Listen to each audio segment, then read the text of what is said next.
আমার প্রশ্নটা খেলাধুলা নিয়ে। বেশ কিছু বিশেষজ্ঞ বলেছেন ক্রিকেট খেলা হচ্ছে সেই আমলের পাথর খেলার মতো। এ প্রসঙ্গে একটা হাদিসের কথা বলে তারা ক্রিকেটকে নিষিদ্ধ করেছেন। এখন এভাবে হাদিসের ব্যাখ্যা করলে সব খেলাধুলায় নিষিদ্ধ হয়ে যাবে। আরেক দল বিশেষজ্ঞ বলেছেন ক্রিকেটারদের জনপ্রিয়তা অনেক বেশি, কিছু মানুষ তাদের উপাসনা করতে পারে, এভাবে নিরুৎসাহিত করেছেন। এখন ধরেন আগামীকাল ফুটবল খেলা হলো জনপ্রিয় খেলা, অথবা মনে করেন টেবিল টেনিস হলো জনপ্রিয়, তখন কি এগুলোকেও নিষিদ্ধ করা হবে? আমাদের মূল আকর্ষণীয় খেলা হচ্ছে ক্রিকেট এবং ফুটবল। এই খেলাগুলো আমাদেরকে খুব ভালো লাগে এবং খুব পছন্দ করি আমরা। আর এই খেলাগুলো চিরতরের জন্য বন্ধ হতে চলেছে। আজকের ভিডিওতে এই বিষয়ে আলোচনা করতেছেন ডাক্তার জাকির নায়েক। ডাক্তার জাকির নায়েক এই বিষয়ে কি বলেন, চলুন আমরা বিষয়টা স্ক্রিনে গিয়ে উপভোগ করতে থাকি। তাহলে খেলাধুলা শেষ হয়ে যাবে? আপনার উত্তরটা জানতে চাচ্ছি। বোন, আপনি প্রশ্ন করলেন যে দুই দল বিশেষজ্ঞ, একদল বলেন ক্রিকেট খেলা হারাম, একটা হাদিসে আছে যে তোমরা পাথর ছুঁড়ে খেলা করো না, এভাবে ধরলে অন্যান্য খেলাধুলাও নিষিদ্ধ হয়ে যাবে। আরেক দল বিশেষজ্ঞ বলেন যে সাধারণ মানুষেরা এই ক্রিকেট খেলোয়াড়দের দেখে নায়ক হিসেবে, রোল মডেল হিসেবে দেখে, সেটা হয়ে যায় অনেকটা উপাসনার মতো, তাই এটা হারাম। আর ভবিষ্যতে অন্য কোনো খেলা জনপ্রিয় হতে পারে, যেমন ধরেন ফুটবল, তখন কি বলবেন যে এই ফুটবল খেলাও হারাম? বোন, এখানে আমি যদি সেই হাদিসটার কথা বলি, বিশেষজ্ঞরা যেটার কথা বলেছেন, একটা হাদিস বলছে যে তোমরা পাথর ছোঁড়ার মতো কোনো খেলাধুলা করো না। এই হাদিসটা আমার জানা মতো অন্য কোনো খেলার ব্যাপারে প্রয়োগ করা যায় না। ক্রিকেটের সাথে মেলানো যেতে পারে, তবে 100% না। মেলানো যেতে পারে, বলকে পাথর হিসেবে ধরা নিয়ে মতভেদ থাকতে পারে। ব্যক্তিগতভাবে আমার উত্তর আমি জানি না। বলছি না যে নিশ্চিতভাবে এই হাদিসের ভিত্তিতে বলা যায় ক্রিকেট খেলা হারাম। আমি সেই বিশেষজ্ঞের সাথে একমত নয় যারা বলেছেন যে এই হাদিসের ভিত্তিতে ক্রিকেট খেলাকে নিষিদ্ধ করা যেতে পারে। কারো মনে যদি কোনো সংশয় থাকে আর ক্রিকেট না খেলে আলহামদুলিল্লাহ, তবে হাদিসটা যে 100% মিলে যাচ্ছে আমি এরকম কথা বলবো না। কিছু বিশেষজ্ঞ ব্যাপারটাকে এইভাবে দেখার চেষ্টা করেছেন। বিশেষজ্ঞগণের দ্বিতীয় যে দলটা, আমি এরকম কোন বিশেষজ্ঞের নাম জানি না যিনি ক্রিকেটকে হারাম বলেছেন, কারণ সাধারণ মানুষেরা অনেক সময় খেলোয়াড়দের উপাসনাই করে। আমি এরকম কোনো বিশেষজ্ঞকে চিনি না। অবশ্য ফতোয়া খুঁজতে চাইলে আপনারা অনেক পাবেন। প্রথম দল, হ্যাঁ, কিছু বিশেষজ্ঞকে চিনি যারা এরকম বলেন। তবে দ্বিতীয় দল যারা বলেন যে ক্রিকেট খেলা হারাম কারণ মানুষ খেলোয়াড়দের তখন খুব পছন্দ করে বসে, এটা সম্পূর্ণ ভুল। আমি এটার সঙ্গে একমত নই। মানুষ একজন দায়ীকেও পছন্দ করতে পারে।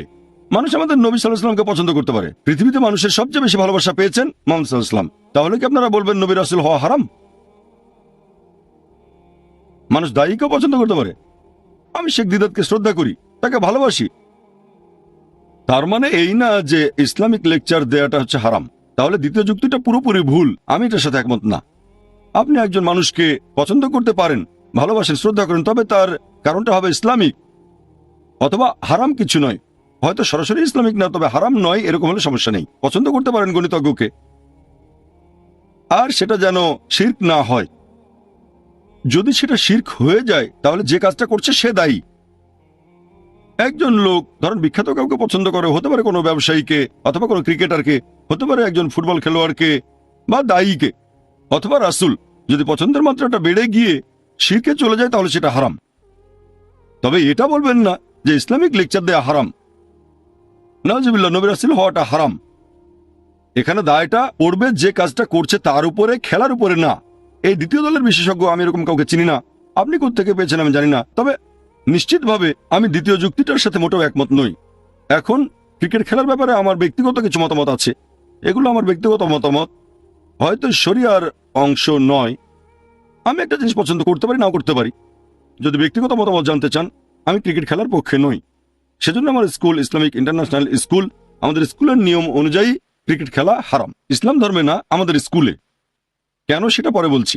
যেমন ধরেন আমাদের ইসলামিক ইন্টারন্যাশনাল স্কুলে ছাই রঙা আর গাঢ় নীল পোশাক পরাটা ফরজ। এটা ইসলাম ধর্মে ফরজ না, এটা ফরজ আইএসএ। ফরজ মানে বাধ্যতামূলক। লোক মনে করে ফরজ মানে শুধু ইসলামিক কিছু। আমাদের স্কুলটা অবশ্যই ইসলামিক, তবে স্কুলের পোশাক পরাটা হচ্ছে বাধ্যতামূলক। ছাই রঙা আর গাঢ় নীল পোশাক পরা বাধ্যতামূলক, তবে বাইরে কোনো সমস্যা নেই। স্কুলে আমি ক্রিকেট খেলাকে নিষিদ্ধ করেছি। কেন?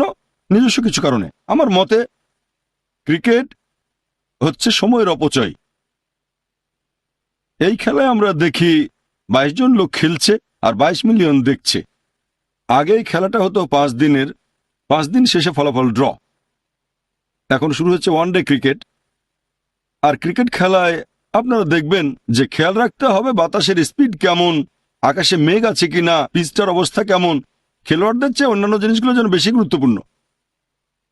আমি যে খেলা পছন্দ করি, যেমন ফুটবল, হকি, বাস্কেটবল, ভলিবল, অন্যান্য বেশিরভাগ প্রায় সবগুলোই আমার মতে ক্রিকেটের চেয়ে ভালো।